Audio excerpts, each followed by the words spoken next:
Welcome back to my YouTube channel. आज फिर मैं आप लोगों के लिए एक और पार्ट लेके हाजिर हूँ सीसीएस रूल्स का। ये आईआईटी रुड़की द्वारा परीक्षा जूनियर सुपरिटेंडेंट के लिए आयोजित कराई गई थी, उसी का पेपर है। तो चलिए डिस्कस करते हैं इस क्वेश्चन पेपर को। पहला प्रश्न है, एक सेवानिवृत्त समूह ए अधिकारी को सरकार की मंजूरी या अनुमति प्राप्त करने की आवश्यकता होगी यदि वह कोई व्यावसायिक रोजगार स्वीकार करना चाहता है। इस प्रश्न में पूछा गया यदि कोई ग्रुप ए ऑफिसर जो रिटायर हुआ है हाल ही में, यदि वो कोई कॉमर्शियल एम्प्लॉयमेंट एक्सेप्ट करना चाह रहा है तो मतलब न्यूनतम लिमिट क्या है जिसके अंदर वो चाह रहा है रिटायर होने के बाद। तो इसका आंसर होगा ऑप्शन नंबर ए। यदि वो रिटायरमेंट के 1 साल के अंदर ही कोई कॉमर्शियल एम्प्लॉयमेंट एक्सेप्ट करना चाहता है तो उसे सरकार की जो है अनुमति लेनी होगी। सीसीएस पेंशन नियमों के तहत अवयस्क शब्द का क्या अर्थ है। इसमें माइनर की परिभाषा एक तरीके से पूछी गई है। ऑप्शन ए हमारा है व्यक्ति जिसने 16 वर्ष की आयु पूर्ण नहीं की है, व्यक्ति जिसने 18 वर्ष की आयु पूर्ण नहीं की है, व्यक्ति जिसने 14 वर्ष की आयु पूर्ण नहीं की है, व्यक्ति जिसने पुरुष के मामले में 21 वर्ष और महिला के मामले में 25 वर्ष की आयु पूर्ण नहीं की है। इसका आंसर ऑप्शन बी होगा। जिस व्यक्ति ने 18 वर्ष की आयु पूर्ण नहीं की है वो माइनर माना जाएगा सीसीएस पेंशन रूल के तहत। सीसीएस पेंशन नियमावली 1972 के नियम 3 के तहत निम्नलिखित में से कौन सा भुगतान सेवानिवृत्ति लाभ के तहत शामिल नहीं किया जाता। पेंशन ये इसी के अंदर आता है, सेवा उपदान सर्विस ग्रेच्युटी भी इसके अंदर आता है, रिटायरमेंट ग्रेजुएटी ये भी इसके अंदर आता है, छुट्टी का नकदीकरण ये सेवानिवृत्ति लाभ में नहीं माना जाता है। ये अगर आपका छुट्टी जमा है तभी आप लीव इनकेसमेंट करा सकते हैं, अन्यथा आपको ये ज़रूरी नहीं है कि लीव इनकेसमेंट दिया जाएगा। ये आपकी छुट्टी पर निर्भर करता है कि आपकी छुट्टी जमा है तो ही लीव इनकेसमेंट होगा।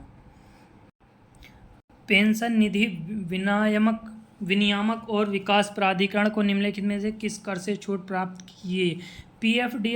पीएफआरडीए जो कि एनपीएस जिसके अंतर्गत आता है, तो उसमें जो है किस कर से छूट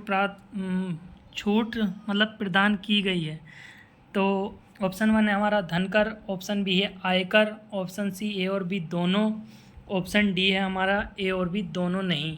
तो ये जो है पूरा इनकम टैक्स से मुक्त होता है और वेल्थ टैक्स से भी मुक्त होता है। तो ए और बी हमारा दोनों यानी सी ऑप्शन इसका सही आंसर होगा। एनपीएस अभिदाता द्वारा सरकारी प्रतिभूतियों में अधिकतम कितनी राशि का निवेश किया जा सकता है। 40%, 50%, 90% या 100%। तो 100% राशि का निवेश जो है एक सब्सक्राइबर कर सकता है अपना। तो ऑप्शन डी हमारा सही आंसर हो जाएगा। नेक्स्ट प्रश्न है हमारा, पीएफआरडीए के सदस्य के रूप में नियुक्त होने के लिए निम्नलिखित में से किस विषय में अनुभव आवश्यक है। अर्थशास्त्र, वित्त, विधि या उपरोक्त में से कोई नहीं। तो इसका आंसर ऑप्शन डी होगा, उपरोक्त में से कोई नहीं। अगला प्रश्न है, पीएफआरडीए का एक पूर्णकालिक सदस्य तब तक पद पर बना रहेगा जब तक कि वह कितने वर्ष की आयु प्राप्त नहीं कर लेता है। 60, 61, 62, 65। तो इसका जो है मैक्सिमम लिमिट 62 ईयर्स की आयु जब तक प्राप्त नहीं कर लेता है तब तक वह जो है अपने पद पर बना रहेगा। आयकर कानून का मूल स्रोत है। इसका आंसर होगा इनकम टैक्स एक्ट 1961 इसका जो है मूल स्रोत है। तो ऑप्शन ए हमारा सही आंसर हो जाएगा। भारत में आयकर के लिए सर्वोच्च प्रशासनिक अधिकारी है वित्त मंत्री, केंद्रीय प्रत्यक्ष कर बोर्ड, भारत के राष्ट्रपति, आयकर निदेशक। ऑप्शन नंबर बी हमारा सही आंसर है, केंद्रीय प्रत्यक्ष कर बोर्ड।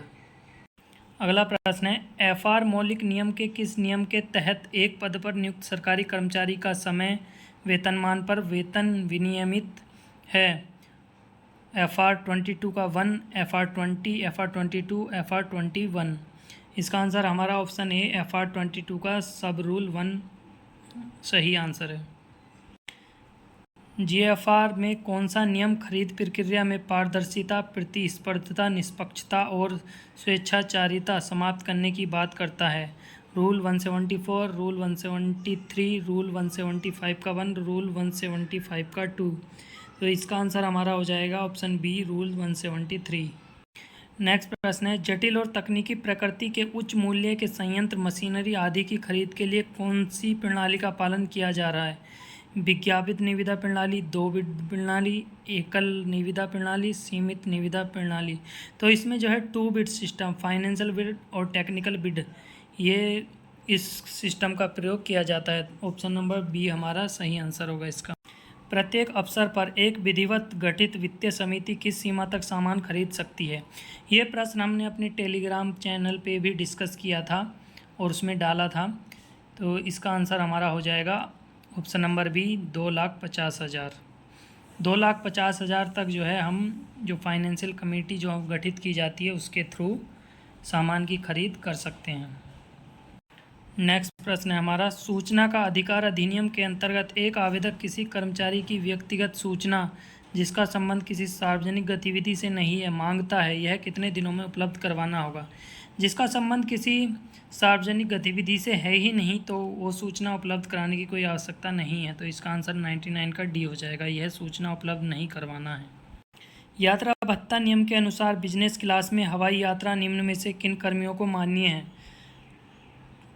ऑप्शन है हमारे all group employees, option B all employees of pay level 14 and above, option C है all group B employees, option D है ऑल ग्रुप सी एम्प्लॉयज़।